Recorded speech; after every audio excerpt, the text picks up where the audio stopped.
what's actually happening right at this minute in the coaches' boxes, I think is a really great thing as well. Yep, Michael Voss, a big part of 2014 coverage of AFL footy on Melbourne's home of footy 1116 SEN. Now, speaking of footy, there's been a debate raging in the last 24 hours or so in this area. I wouldn't mind getting your opinion of it, but we'll even be able to go to the source. Let's check in with the Adelaide Footy Club, who have decided to wear the South Australian State Guernsey in their showdown clash on the 29th of March at the Adelaide Oval. It's showdown 36, I think it is. And a man who knows all about them is one of the former greats of the Adelaide Football Club from a playing point of view. 278 games for the Crows. And these days, the COO, Nigel Smart. G'day, Nige. Hello, guys. How are you? We are very, very well. How's your day been? Can I ask you that? Yeah, look, yesterday was quite an announcement for the club and also for most of the state. And today has been, quite a busy day because certainly people were talking about it. Plenty of our supporters love the concept, and there are plenty that are quite divided on the matter. So it's created a talking point and certainly kicked off the footy season early. And people are right into it now. When the concept was first flagged, and I don't know who came up with it or how or why, but not overly relevant at the minute, but when it was first flagged, surely you and all those that have played the game and been a part of State of Origin and the like over the years would have known this was going to cause great controversy. Yeah, I've played for my state and really enjoyed it. But also, look, for your listeners, you've got to understand that our club, the Adelaide Football Club, formed in 1990, was born out of the 9 SNFL clubs. And really, the move to Adelaide Oval, we're about to move into a $500 million stadium, and it's round one. And we wanted to have an event jumper and also acknowledge our roots and heritage, where we've come from, our supporters. So the concept kind of generated through that in terms of positioning a jumper for that round one.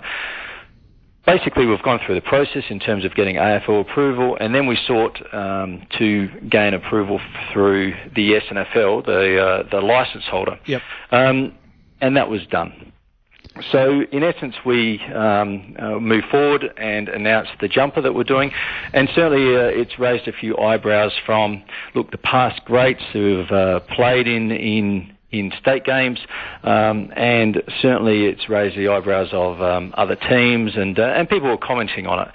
Certainly, I knew that, and the rest of the most of the management team here knew would create a conversation about football. But what we wanted to start a conversation about, and why we're wearing it, is to really celebrate the 140-year heritage of South Australian football, where it's come from, and some of the stories and the fabric of the South Australian National Football League, and that's where we've born from.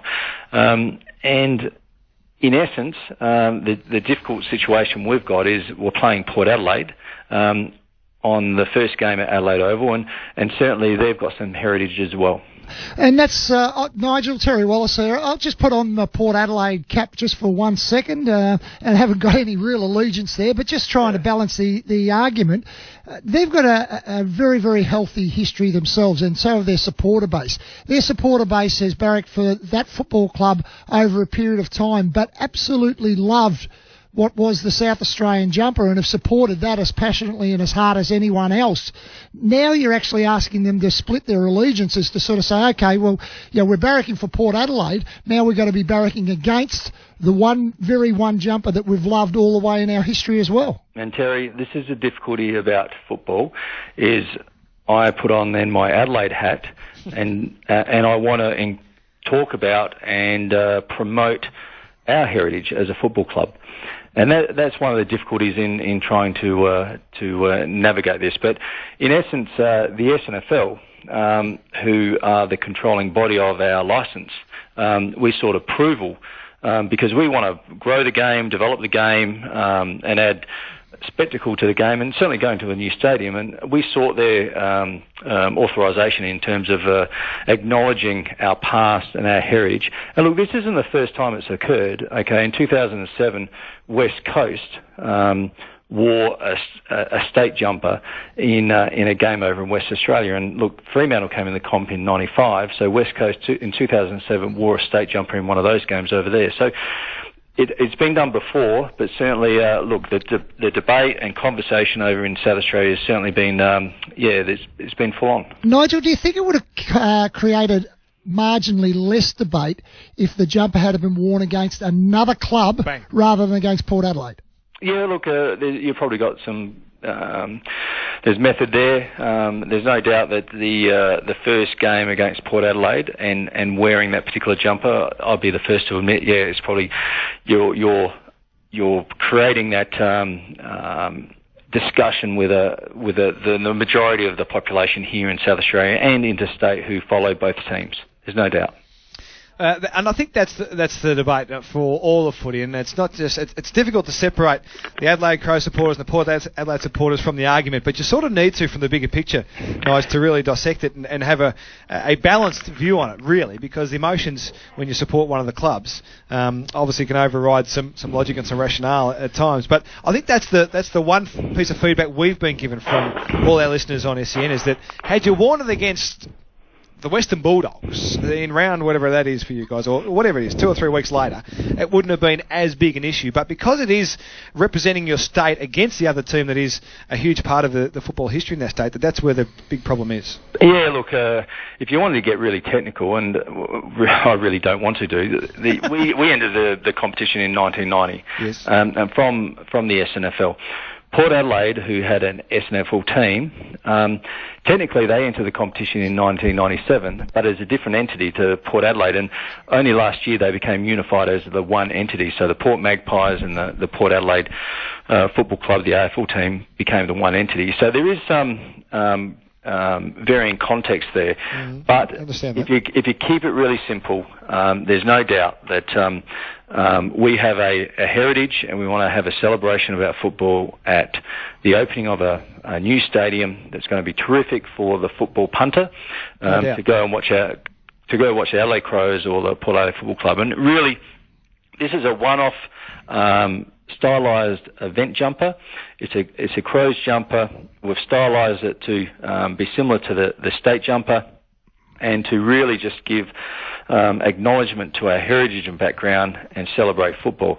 There is a ongoing discussion about the merits of doing that, and past champions who have played the game say it shouldn't occur. I'd said to my 8-year-old son the other day, I pulled out the jumper and I showed him. He doesn't understand or doesn't understand the background of state jumpers, but at the moment that state jumper is used for underage national representative teams, and also for the state league side when they play the other sides. The funny thing is that the state league, the local state league here, when they have a state game, there's often Victorians and Western Australians playing that side anyway. So there's views. We just want to keep it fairly simple about a celebration of football and a celebration of the opening of the stadium. Nige, just one to finish off. It looks like a fascinating season for the Adelaide Crows in 2014. We go back to 2012, one kick-off playing in a grand final. A lot of things went wrong for the footy club. I thought there were some really good signs late in the year last year. What's the expectation around the club going into 2014? Yeah, well, you both know that sometimes fans and supporters have high expectations, clubs don't deliver, and then there's that disappointment, which is a gap. I think at the moment there's a pretty average expectation for the team from the supporter base, but looking at the team, many of them are out to have a really good year. Many of the players were disappointed in their own personal performances during the year, and I think the scene is set. Sando, certainly as a second-year coach, is better for the journey. He's in his 3rd year now, and I think the team's set to have a very good season. Look, we've got Geelong in the opening round. That's going to be difficult at Geelong. And then we'll play Port Adelaide for the first showdown, and then Sydney after that. So the first 3 games are very challenging. But overall, by the feedback, by the players and by the coaches, we're optimistic that we're going to improve again this year. Well, I think you can too, and I think, as you said before, the Adelaide Oval opportunity is going to be great for South Australian football. I'll agree with you on that one. I won't agree with you on the jumper thing, but that's all right. You won't really care what I think about that being over there. That's cool, Nigel. We appreciate you getting on the blower and having a chat today anyway. Okay, guys. See ya. Nigel Smart, Adelaide Crows COO, after being a former great 278 games deep into his Adelaide Football Club career. Johnny Warren-Dyte is on the line. G'day, John. How are you, Daniel? How you going? Good. I reckon